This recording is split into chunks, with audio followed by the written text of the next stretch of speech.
Our story today is called To Build a Fire. The man walked down the trail on a cold gray day. Pure white snow and ice covered the earth for as far as he could see.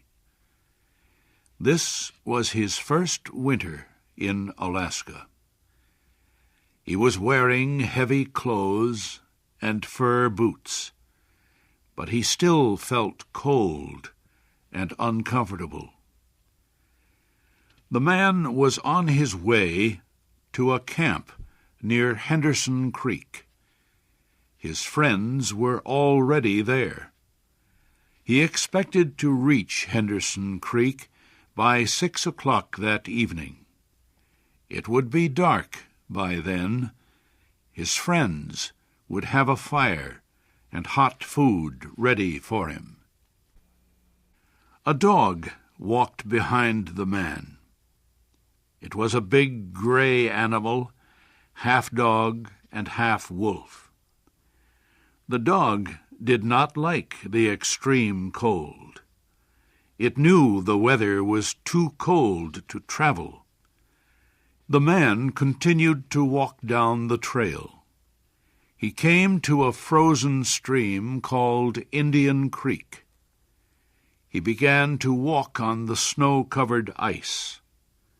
It was a trail that would lead him straight to Henderson Creek and his friends.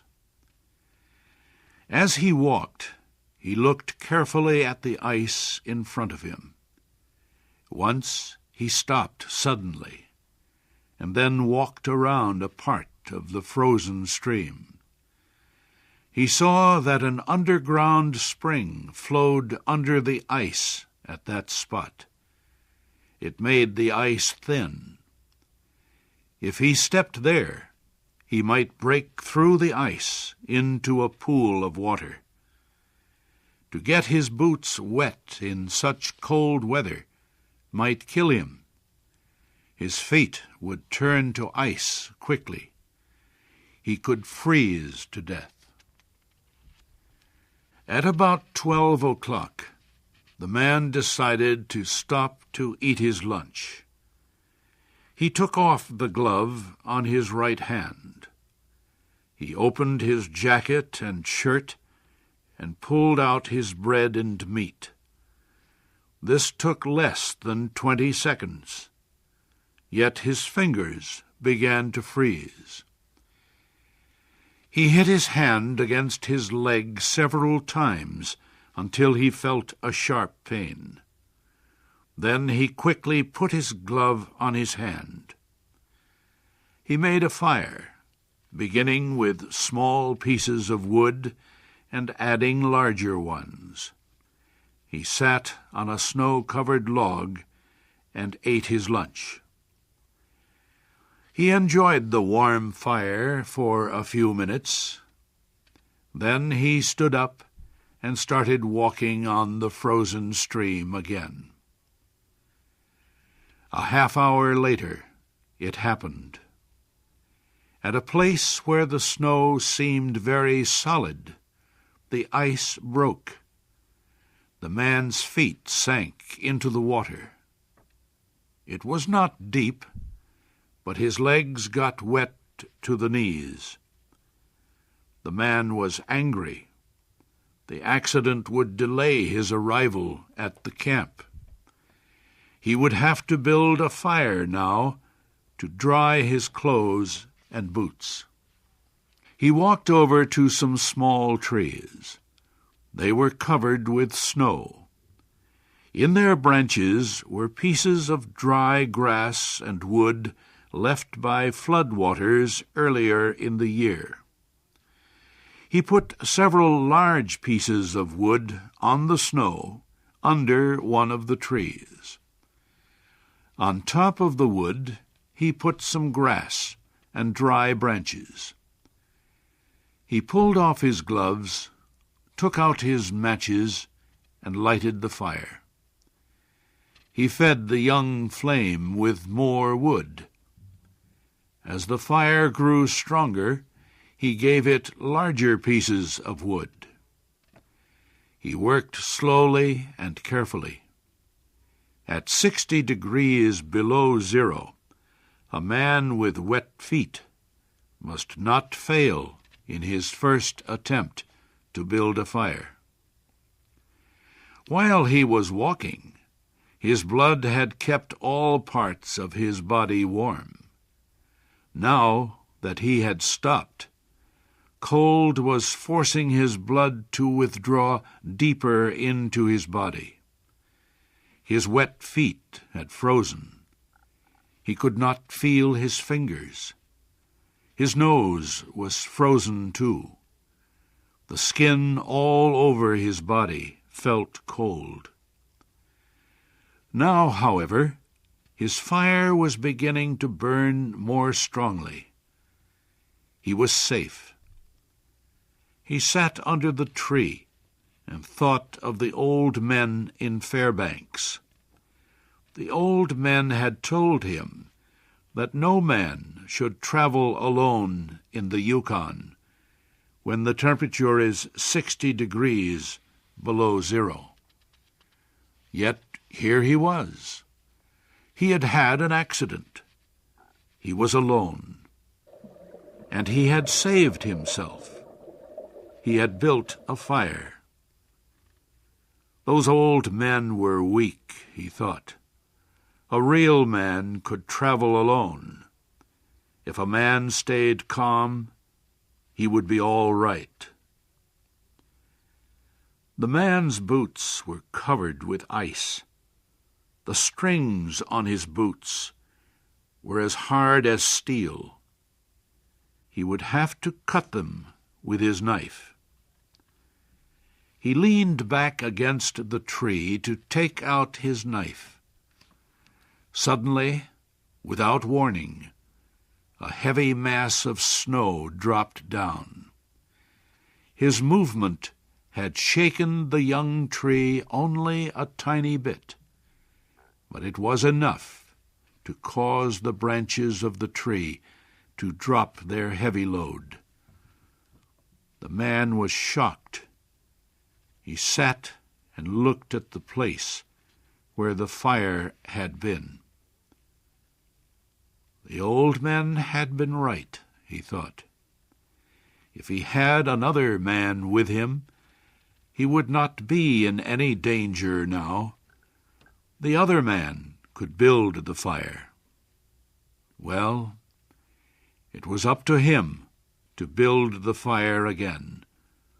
This time he must not fail. The man collected more wood. He reached into his pocket for the matches, but his fingers were frozen. He could not hold them. He began to hit his hands with all his force against his legs. After a while, feeling came back to his fingers. The man reached again into his pocket for the matches. But the tremendous cold quickly drove the life out of his fingers. All the matches fell onto the snow. He tried to pick one up, but failed. The man pulled on his glove and again beat his hand against his leg. Then he took the gloves off both hands and picked up all the matches. He gathered them together. Holding them with both hands, he scratched the matches along his leg. They immediately caught fire. He held the blazing matches to a piece of wood. After a while, he became aware that he could smell his hands burning. Then he began to feel the pain.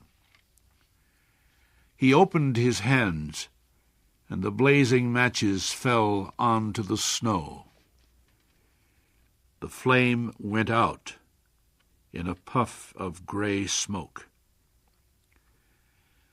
The man looked up. The dog was still watching him.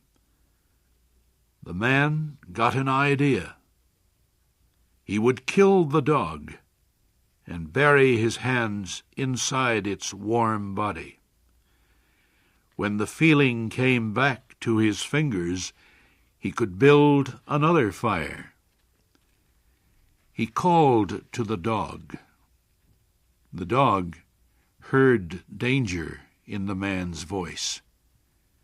It backed away. The man called again.